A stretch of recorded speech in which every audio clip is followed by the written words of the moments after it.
Another Yu-Gi-Oh! Pro decided to say F it to Konami and quit playing Yu-Gi-Oh! At a highly competitive level. Popular YouTuber slash Yu-Gi-Oh! Pro Triff Gaming just posted on Twitter yesterday on 420. Happy 420 to everyone else. I hope you guys all toked up good.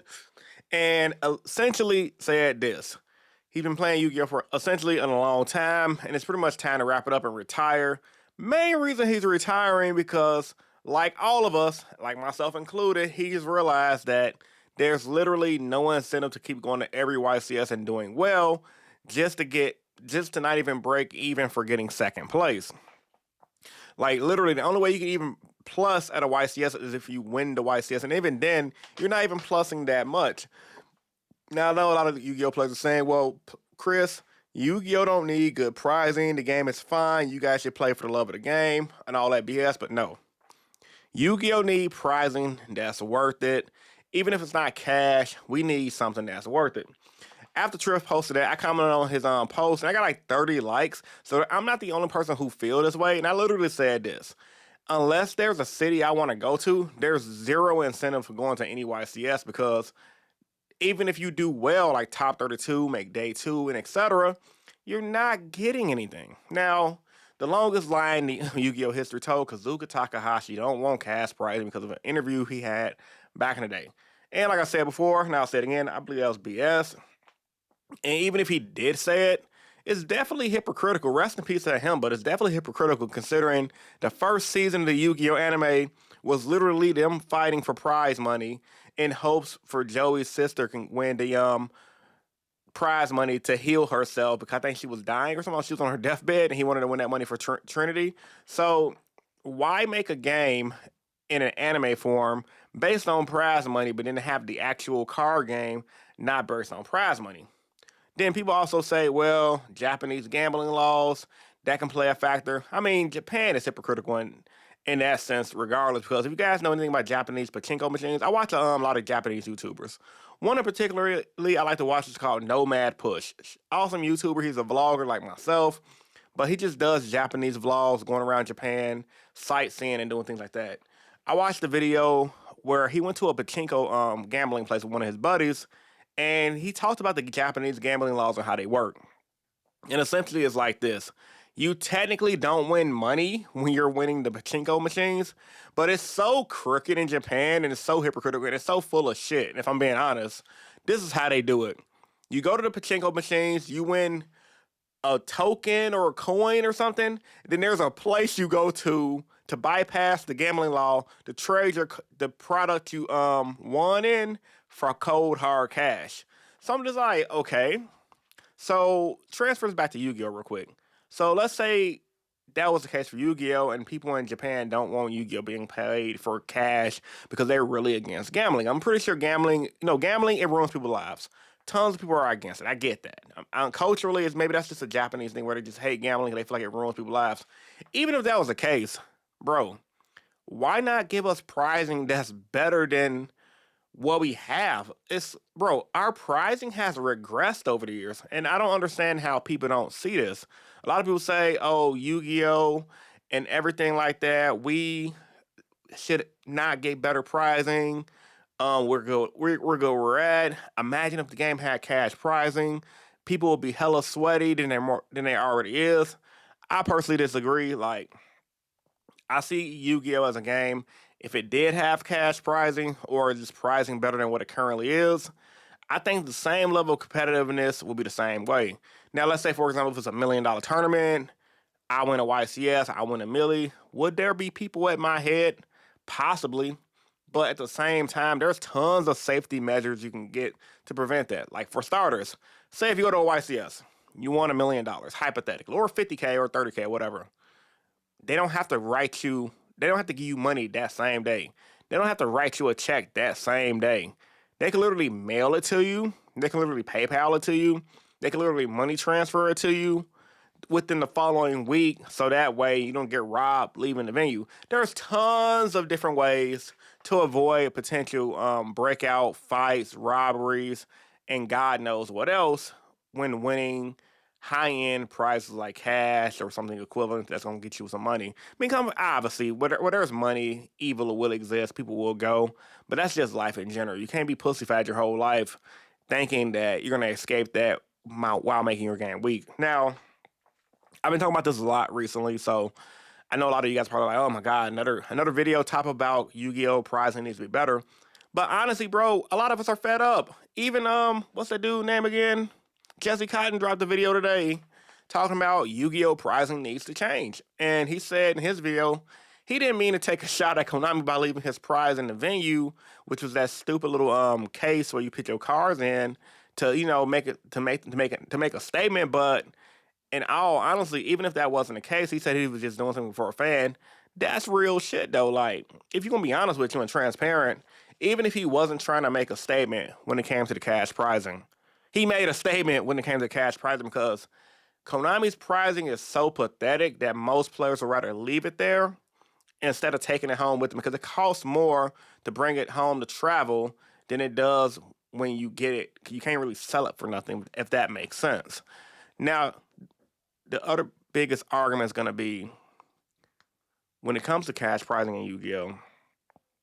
A lot of people will say, well, you guys shouldn't, a lot of you guys aren't going to win anyway. A lot of you guys are not going to top anything. You're not going to do anything on a YCS level, and you guys shouldn't care. Bruh, I don't care if I ever win a YCS. I don't care if I ever top a YCS again. But what I do care about is people who do top and do win, I believe they deserve to get credited and they deserve to get taken care of.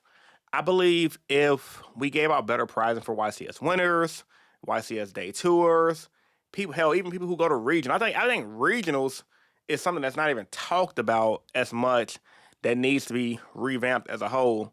Because when you go to a regional, right, you top 8 of regionals.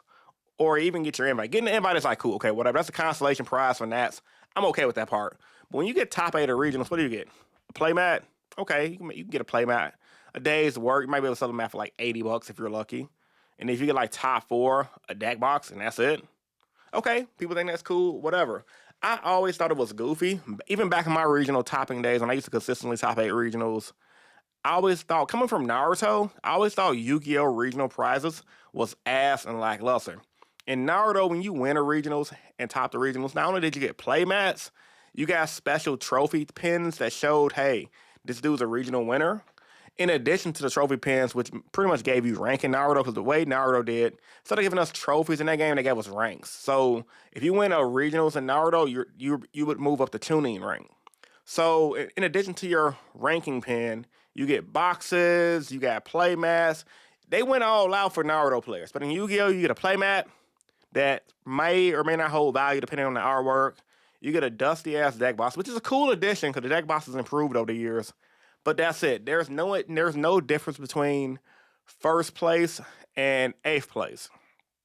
Other than if you make top 4, you get the deck boxes. I personally believe if you are undefeated at the regionals, or if you get first place at the regionals, and you've been playing all day from sun to sundown, why not cut them a check of like $500, Konami? Why not? Why not say KEE check $500 for winning regionals?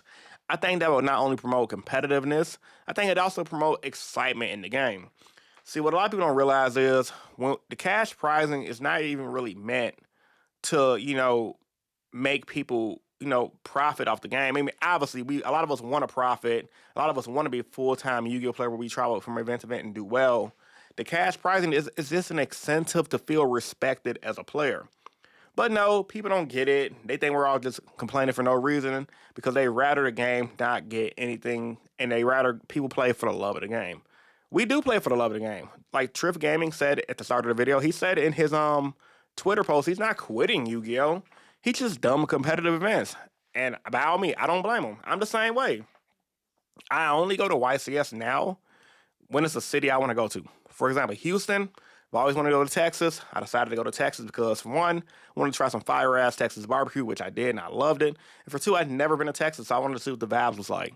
But I'm not going to another YCS. Why? Why would I go to Rhode Island unless it was close to me? I'm going to go to Nationals because it's next door, and I always say Nationals is the one event I think everyone should go if you have your invite. But no, honestly, man, something has to change in the Yu-Gi-Oh! Scene, man. Konami needs to do something, bro. Because I predict, honestly, numbers for the YCS to go down because there's more prominent players like Triv, Jesse Cotton, me, even though I'm not like a pro player, I'm still a prominent player. I'm still a figure in the space. I'm still a YouTuber. I'm still a voice. As more people like us speak out consistently and influence the people under us to take a stand against Konami and say, you know what, F these events, we're not going to go. If it's close by, we'll stop by, but we're not breaking our backs to go to every event. To go to these at YCS, man, it's going to cost you guys at least $1,000 within the U.S. to travel to a YCS between travel and accommodations, restaurants, hotels, things like that. Now, if you're doing it cheap, traveling with a crew, you guys can all get an Airbnb. You can do it a budget way, but even then, you're coming out to like $500. And on top of that, you're planning the venue all day. You're paying $25 for the event. And then on top of that as well, you got to have a deck. And your deck, if you're going to do well and play competitively, your deck probably going to cost you about $1,000 if you're playing the best deck. Now, if you're playing a budget deck to prove a point and you know your budget deck can win, like the guy who won with Memento in Mexico and in Houston, then by all means. I don't know how much those decks cost now, but I'm pretty sure they weren't as expensive as like a Rizal or a Malice going into those events. But unless you got a good rogue deck that you didn't pay an arm and a leg for, you might break even, but at the same damn time, we shouldn't be over here talking about potentially breaking even for an event. Pokemon players get rewarded properly. Flesh and Blood players get rewarded properly. Lorcana players get rewarded properly. Magic the Gathering, so on and so forth. And people always say, well, go play those games. No, I like playing Yu-Gi-Oh! I'm going down with the ship. I've said it plenty of times. I'm going to buy product here and there to play locally. I still think Yu-Gi-Oh! Is worth playing locally. I just went to a case tournament and I plus like a mother effort because I made third place. Got like 2 Mana Moon deck boxes, and I also got a bunch of packs I can open up and sell stuff and trade for stuff. So my Yu-Gi-Oh! Hobby truthfully pays for itself. But for a lot of you guys that are paying out of pocket, then by all means, do what you guys think is better for you. I got a lot of buddies who quit Yu-Gi-Oh! For Pokemon and other card games, and they're having a blast enjoying those different games that actually reward their players for doing well. Like, it really pissed me off when I realized Lorcana, if you day 2 and make top 128, you get a special promotion card. I'm like, bro, why don't Yu-Gi-Oh! Do that? That'd be so dope. And as far as Yu-Gi-Oh! Pricing has regressed over the years, literally, back in the day, Upper Deck gave people Alienware laptops, dope-ass prize cards, stuff that was probably, man, up to the high $8,000 or more worth of value back in the early 2000s. Nowadays, we don't get that. We don't get Alienware laptops. We get crappy ass Steam Decks and Nintendo Switches and Xboxes and shit, which in the grand scheme of things is cool when you're a teenager and preteen, but dude, most of us are adults. Konami needs to move this game up to 14 plus, not 6 plus, because no kids play this game. So, with all that being said, man, tell me what you guys think about this topic in the comment section down below. Like the video if you're new here. Want to subscribe for more, subscribe more. We're almost at 23K subs. It's your boy Rogue Hero bringing us another discussion topic about Konami. Just saying, screw the player base. They're going to do what they want. And I'm signing out. Peace. I'm going to see you guys in the next video.